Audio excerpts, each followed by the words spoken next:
السلام عليكم. معكم آلاء. أهلا وسهلا بكم حبيباتي.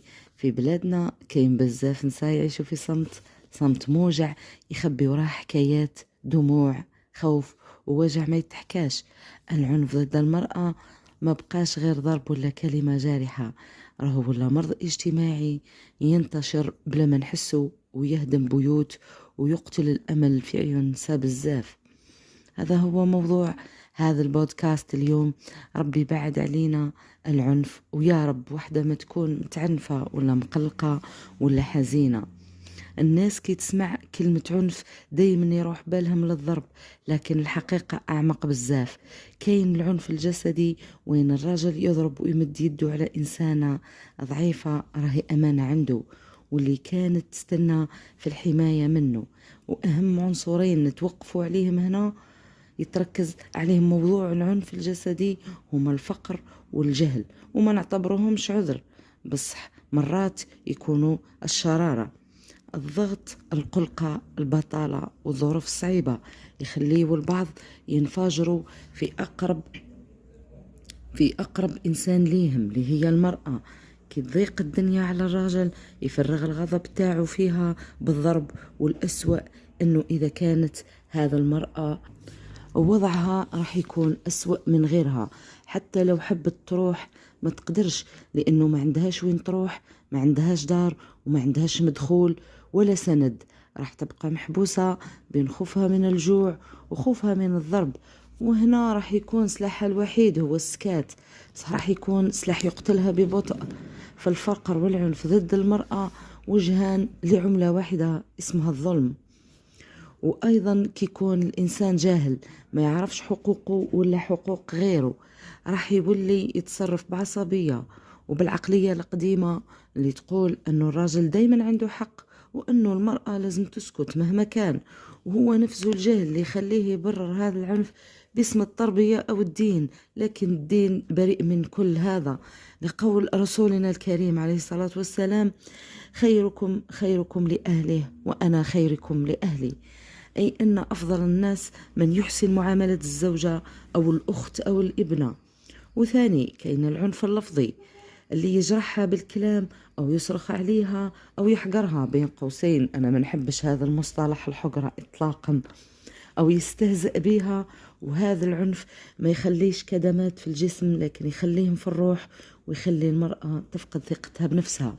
وكي نقولوا العنف اللفظي ما هوش غير سب وشتم، هو كل كلمة تقلل من قيمة المرأة. كل مرة يقول لها انتي ما تسوي والو، ولا اسكتي انتي ما تفهميش، ولا من غيري راكي راح تضيعي.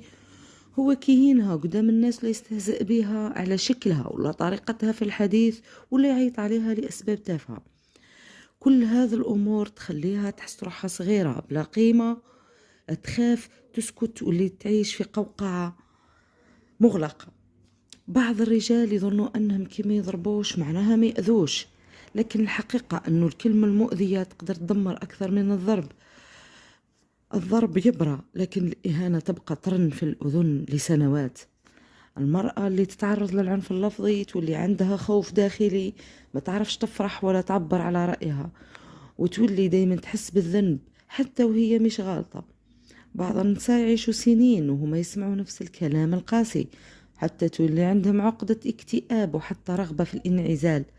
وللأسف المجتمع مرات ما يتعاطفش معاها ويقولها ما دار لك والو غير يهدر برك، بس هذيك الهدرة هي اللي تكسرها من. وكاين رجال يبرروا كلامهم القاسي بالغيرة أو النية الطيبة، لكن الغيرة أو النية ما تكونش بالعياط ولا بالكلمات اللي توجع القلب. وكاين أيضا العنف النفسي اللي هو الأخطر، كي يعيشها في خوف يهددها ويتحكم في كل صغيرة وكبيرة حتى تولي في حبس داخل دارها. العنف اللفظي هو كي يخليك تشكي في روحك وتحسي باللي انتي ما تسوي والو، ولا يجاهلك عمدا.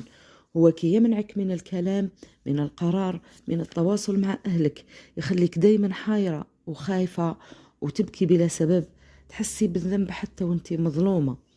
العنف النفسي مؤلم، ما يخليش أثر على الجسم أيضا، لكن يخلي المرأة منهارة من الداخل، تولي ما تثقش في روحها وما يقدروش يحكيو حتى الواحد لأنه ما كانش اللي راح يفهمهم. والأخطر كي يكون عندها أولاد يشوفوها دايما حزينة ومكسورة، ويتعلموا أنه الحزن عادي وأنه الظلم لازم يتقبل بصمت. وبلا ما ننساو العنف المادي، نعم كي يمنعها من العمل وما يكفيهاش في احتياجاتها المادية، ولا يخليها تخدم وينحي لها دراهمها، وهذا يخليها مربوطة به. العنف المادي أيضا هو كي تستنوا المصروف باش تشري حاجة بسيطة، لأنه بعض الرجال يشوفوا المال وسيلة للسيطرة لا للمشاركة، ويستعملوه باش يخليوا المرأة دايما تحت الرحمة نتاعهم.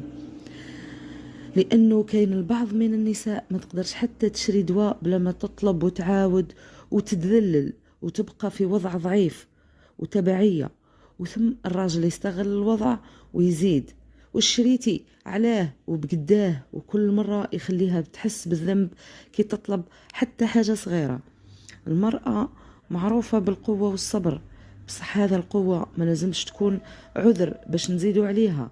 كل امرأة تتعرض للعنف عندها الحق تهدر وتحكي، تطلب الحماية من أهلها من المقربين ليها، لازم نسمعوها ماشي نلوموها. العنف ما يضرش غير المرأة وحدها، يضر الأولاد أيضا ويزرع فيهم الخوف والعدوانية.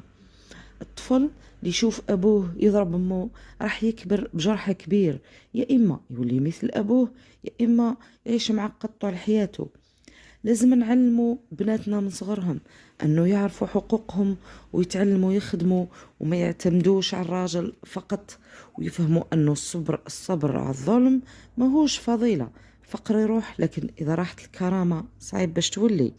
لازم نعلموا أولادنا يحترموا الأم والأخت والزوجة والبنت.